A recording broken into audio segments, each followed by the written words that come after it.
जय माँ इंद्राक्षी जय अम्बे। इंद्राक्षी धाम में दर्शकों आप सभी का हम हार्दिक स्वागत करते हैं। आइए इस विशेष अंक में हम बात करते हैं हरिशयनी देवशयनी एकादशी के बारे में। ये एकादशी अपने आप में बहुत महत्वपूर्ण होती है और आषाढ़ मास के शुक्ल पक्ष की एकादशी से लेकर के कार्तिक मास के शुक्ल पक्ष की एकादशी तक ये 4 महीने का चौमासा कहलाता है, चतुर्मास कहलाता है। और इसमें योगी जन, सिद्ध लोग, सिद्ध पुरुष हों, ऋषि मुनि हों, आमग्रस्त लोग हों, विशेष प्रकार की तपस्या करते हैं और वास्तव में विशेष प्रकार के फल की प्राप्ति होती है। सारी चर्चा इस अंक में हम आपके सामने करने वाले हैं। आइए पहले आज का हम पंचांग देख लें। 10 जुलाई सन 2024 दिन बुधवार, संवत 2081, आषाढ़ मास शुक्ल पक्ष, तिथि पंचमी। आज पंचमी है। अभी हमारे पास पूरे 5 दिन बीच में पड़े हैं। आप अच्छे से अपनी तैयारी को एकादशी के निमित्त कर लें। नक्षत्र मघा, राहु काल 12 से 1:30, दिशा शूल उत्तर पूर्व दिशा। देवशयनी एकादशी, क्या वास्तव में भगवान हरि सोते हैं? क्या वास्तव में भगवान हरि को जगाया जाता है? बहुत सारी ऐसी बातें हैं जो साधकों के मन में निरंतर चलती रहती हैं। देखो, भगवान की लीला तो भगवान ही जाने, लेकिन ऋषियों मुनियों ने हमारे बड़े सोच समझ करके बहुत सारी चीजें बनाई हैं, बहुत सारी बातें बनाई हैं, बहुत सारे ऐसे तीज त्योहार व्रत बनाए हैं कि साहब पूछिएगा मत। अब देखो, बरसात के दिन आ जाते हैं ऋतुओं के हिसाब से। आषाढ़ मास की एकादशी से लेकर के, अब आषाढ़ मास की शुक्ल पक्ष की एकादशी कब है? इस बार 17 जुलाई को, ध्यान रखना 17 जुलाई को। तो 17 जुलाई से लेकर के कार्तिक मास के शुक्ल पक्ष की एकादशी तक ये 4 महीने का चतुर्मास रहेगा। बहुत लोग 4 के 4 महीना विशेष प्रकार का व्रत रखते हैं। चतुर्मास रहेगा और इसमें एक नियम संयम पुराने समय से ही हमारे ऋषि मुनियों ने बनाए हैं कि जो साधक इस चौमासे में ब्रह्मचर्य का पालन करता है, भगवान श्री हरि की सेवा साधना में निरंतर लगा रहता है, जब तप करता रहता है, उसको वैकुंठ की प्राप्ति होती है। पुराने समय में इतने वाहन नहीं हुआ करते थे, उस प्रकार की सड़कें नहीं थी। हमारे ऋषि मुनि सिद्ध योगी वो एक ही स्थान पर रह करके अपनी तप तितिक्षा को किया करते थे।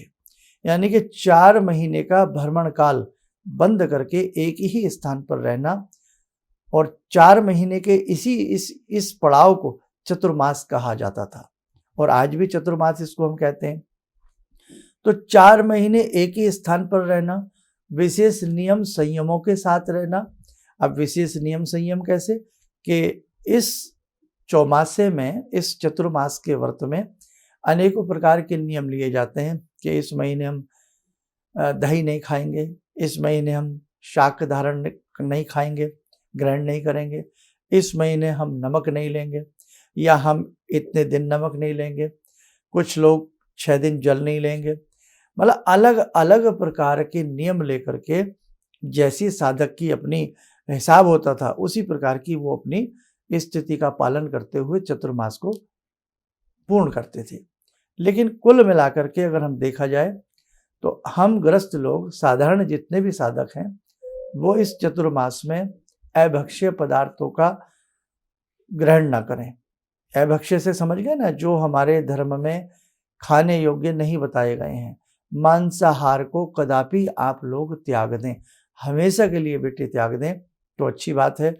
नहीं तो चतुर्मास में इस 4 महीने में आप समय नोट कर लें। हम आपको फिर पुनः बता देते हैं। आषाढ़ मास के शुक्ल पक्ष की एकादशी 17 जुलाई को है। ठीक है, एडवांस में हम आपको पहले से बातें बता रहे हैं। आषाढ़ मास के शुक्ल पक्ष की एकादशी 17 जुलाई से लेकर के कार्तिक मास के शुक्ल पक्ष की एकादशी तक 4 महीने का ये चतुर्मास है। इसमें हमें ब्रह्मचर्य का पालन कर सकें, बहुत अच्छी बात है, करना चाहिए। बहुत लोग इसमें भूमि शयन करते हैं। आप अपने इष्ट मंत्र को ज़्यादा से ज़्यादा इसमें जपने का प्रयास करना, अपने गुरु मंत्र को ज़्यादा से ज़्यादा इसमें अच्छे से करने का प्रयास करना, और भगवान हरि के निमित्त जो भी आपसे सेवा भाव बने उसे आप जरूर करने का प्रयास करना। और नियम भी एक दो नियम जरूर इस चतुर्मास में आप लोग निभाने का प्रयास करना कि हम सूर्य उदय से पहले स्नान कर लें। कई बार विशेष दिन आते हैं इन 4 महीनों के बीच में भी, उस दिन नमक का त्याग कर लें। तो कोई नियम ले लें कि पूरे के पूरे चौमासे 4 महीने मैं गायत्री मंत्र की 11 माला करूँगा, मैं गायत्री मंत्र की 5 माला करूँगी या करूँगा, हैं? ऐसे नियम जरूर आप कोई ना कोई लें। मैं गुरु मंत्र की इतनी माला करूँगा, मैं पूरे चौमासे पुरुष सूक्त पढ़ूँगा, मैं पूरे चौमासे देवी अथर्वशीष पढ़ूँगा। तो कोई ना कोई आप इसमें नियम लेकर के ये चतुर्मास का लाभ उठा लें। ऐसी घड़ी, ऐसा मौका, बेटे जीवन है ये, हम आज हैं, कल हमारे साथ क्या हो, इसलिए शुभ काम जब भी आपका हो जाए तभी उस शुभ काम को कर लेना चाहिए। कई बार शुभ मुहूर्त, शुभ समय का भी ना इंतजार किया करें। आपको अच्छा काम करने में देरी नहीं करनी चाहिए। और ये जो समय है ये बड़ा ही उपयुक्त समय होता है। इस उपयुक्त समय का आपको लाभ उठाना चाहिए। सूर्य देव भ्रमण करते हुए 12 राशियों में भ्रमण करते हुए जब कर्क राशि के ऊपर आरूढ़ होते हैं और कर्क से लेकर के जब तक तुला राशि पर नहीं जाते तब तक इस बीच की ये साधना बहुत, मेरे बच्चों, मेरे साधकों, बहुत खास साधना हो जाती है। और ये सदियों से परंपरा हमारे यहाँ चली आ रही है। हमारे ऋषि मुनियों की परंपराएं बनाई हुई हैं कि बेटा बरसात के दिनों में वैसे भी लोग बाग इधर उधर ट्रैवलिंग नहीं करते, घर से बाहर नहीं जाते। अब तो चलो बहुत सारी सुविधाएं हो गई हैं, लेकिन उस ज़माने में तो ऐसी सड़कें और उस प्रकार के वाहन वगैरह नहीं हुआ करते थे। तो वो बहुत अच्छे से हमारे साधु सन्यासी और ग्रस्त लोग भी इस 4 महीने के पड़ाव को बहुत अच्छे से व्यतीत किया करते थे। आज भी आप में से बहुत लोग जानते हैं, आपके गुरुजन, सन्यासी जन आज भी एक स्थान पर ठहर जाते हैं 4 महीने के लिए। और जैन शास्त्र में भी, जैनिज्म में भी वो लोग क्या करते हैं, जो जैन गुरु होते हैं वो भी इस चौमासे को बहुत अच्छे से करते हैं। चाहे वो कोई जैन हो, कोई भी किसी भी उससे जुड़ा हुआ हो, लेकिन ये 4 महीने का समय साधु सन्यासी और जो भी साधक प्रवृत्ति का साधक होगा वो गंवाएगा नहीं। बस मोटी सी बात आप हमारी इतनी समझ लें।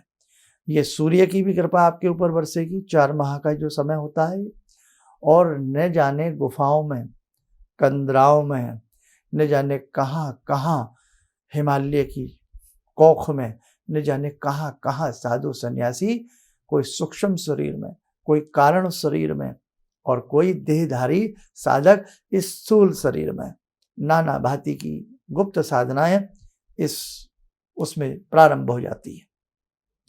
और देखो कमाल की बात, एक चीज आपको और बताएं, इधर सूर्य कर्क में आपको मालूम ही है, सूर्य का परिवर्तन भी हमने आपको उपाय बता दिया था, वो भी जरूर कर लेना। इधर मित्र राशि के और उधर जब तुला राशि के जाते हैं तो तुला राशि के सूर्य क्या होते हैं सभी जानते हैं ना, तुला राशि के सूर्य नीच के हो जाते हैं। तो ताकि सूर्य का भी कोई नकारात्मक प्रभाव आपके ऊपर न पड़े, एक ऐसा नियम, एक ऐसा संयम, एक ऐसा व्रत आपको ले लेना चाहिए। और बहुत लोग तो भूमि शयन इसमें करते हैं, जमीन पे शयन, भूमि शयन, उस पर मतलब अपना बिछा करके, बिछौना वगैरह चटाई आदि के ऊपर, और हर समय जागते उठते दुर्गा दुर्गा दुर्गा दुर्गा दुर्गा नाम जपते हैं। बहुत लोग श्री हरि श्री हरि श्री हरि, क्योंकि ये देव शयनी एकादशी है, हरि शयनी एकादशी भी ये कहलाती है, ठीक है। और जब देवताओं को उठाया जाता है, हरि जी को उठाया जाता है, तो उसमें भी विशेष प्रकार के दीप चलते हैं, छलनी से ढके जाते हैं और ताड़न किया जाता है, और बड़ा मतलब बहुत ही रस भरी स्थितियां हमारे तीज त्योहार में होती हैं, बस मानने वाली बात होती है। तो आइए समय चल आज की साधना का जुड़ते हैं भगवान श्री हरि से। ओम करारविंदे न पदारविंदम मुखारविंदे विनिवेशयन्तं वटस्य पत्रस्य पुटे शयानं वालामुकुन्दं मनसा स्मरामि। बालामुकुन्दं मनसा स्मरामि कस्तूरीतिलकं ललाटपटले वक्षस्थले कौस्तुभं नासाग्रे वरमौक्तिकं करतले वेणुकरे कङ्कणं सर्वाङ्गे हरिचन्दनं सुललितं कंठे च मुक्तावले गोपास्ति परिवेष्टितो विजयते गोपालचूडामणि शान्ताकारं भुजगशयनं पद्मनाभं सुरेशं विश्वाधारं गगनसदृशं मेघवर्णं शुभांगं लक्ष्मीकान्तं कमलनयनं योगवृद्ध्यानगम्यं वन्दे विष्णुं भवभयहरं सर्वलोकैकनाथं। कवच बना लें, ध्यान करें, श्री हरि का शुभ आशीष हम सबके ऊपर बरस रहा है।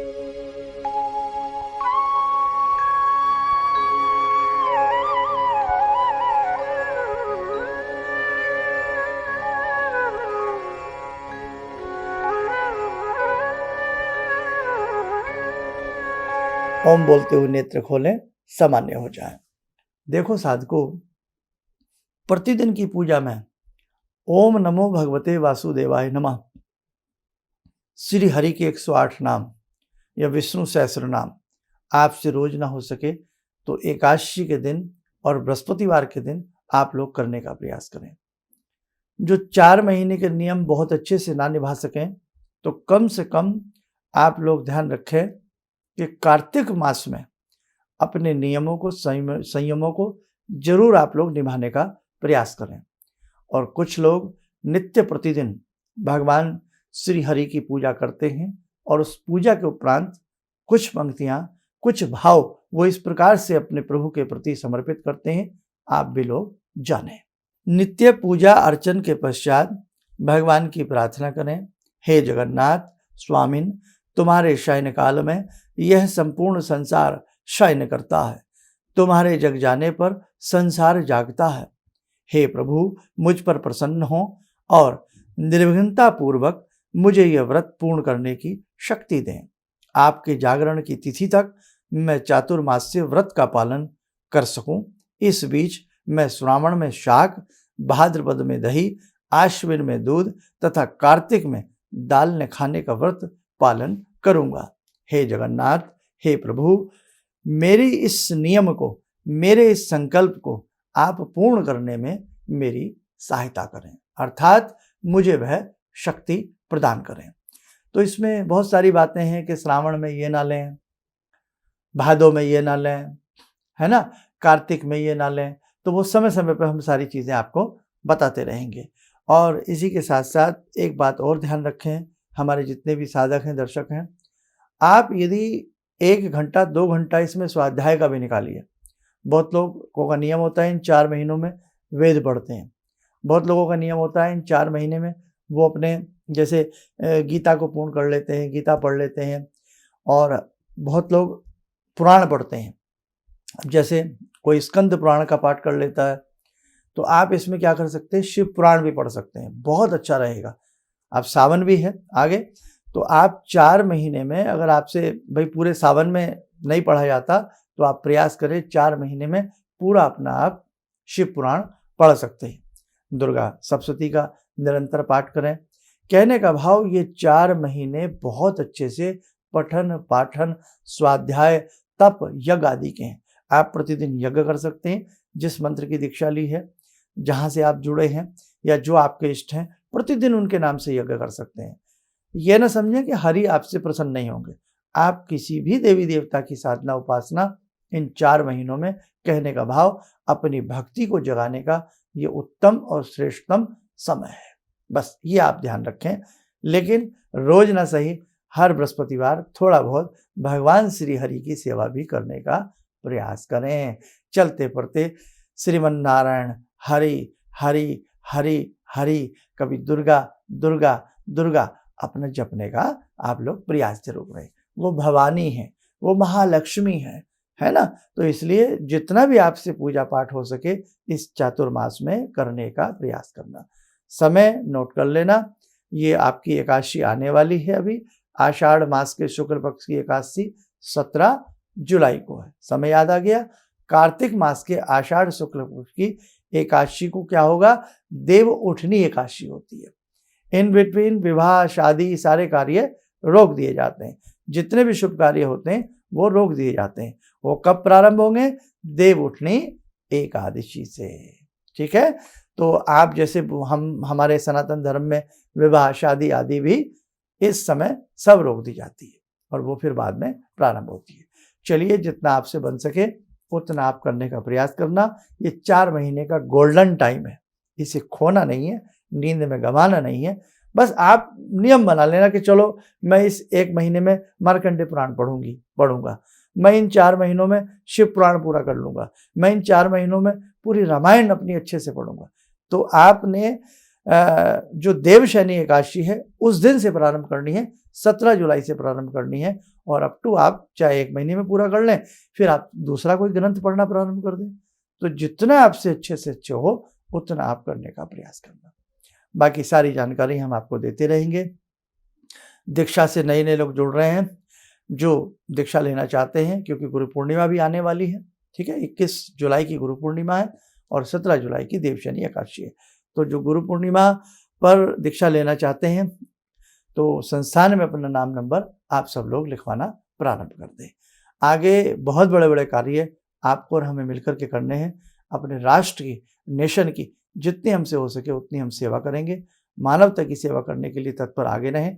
और आने वाला समय बेटा विकट है, आसान नहीं है, इसलिए जितना संभव हो सके उतना जीवों पर दया करें, मांसाहार को त्यागें, लेदर का प्रयोग ना करें और मानवता के नाते एक दूसरे की बहुत अच्छे से सहायता करने का प्रयास करें। सनातन धर्म में ऋषि मुनियों ने जो भी आपको बातें बताई हैं वो अनुकरणीय हैं, उनका पालन करने का प्रयास करें। धर्म का बीज अपने बच्चों में भी बोने का प्रयास सदैव करते रहें। आप स्वस्थ रहें, सुखी रहें। इन्हीं शुभकामनाओं के साथ हम अपनी वाणी को विराम देते हैं। जय जय अम्बे। भगवान से जुड़ो, और भगवान से जुड़ने का जरिया आपने बताया, बहुत अच्छा लगा, बहुत धन्यवाद। और सनातन धर्म को जिंदा रखने के लिए आप जो प्रयास कर रहे हैं बहुत सराहनीय है। हम लोग को मौका मिला है, हम लोग भाग्यशाली हैं जो आपके करीब आने का हम लोग को मौका मिला है। किसी भी समस्या के समाधान के लिए मिले प्रसिद्ध हस्तरेखा एवं वास्तु विशेषज्ञ प्रोफेसर धर्मेंद्र शर्मा जी से।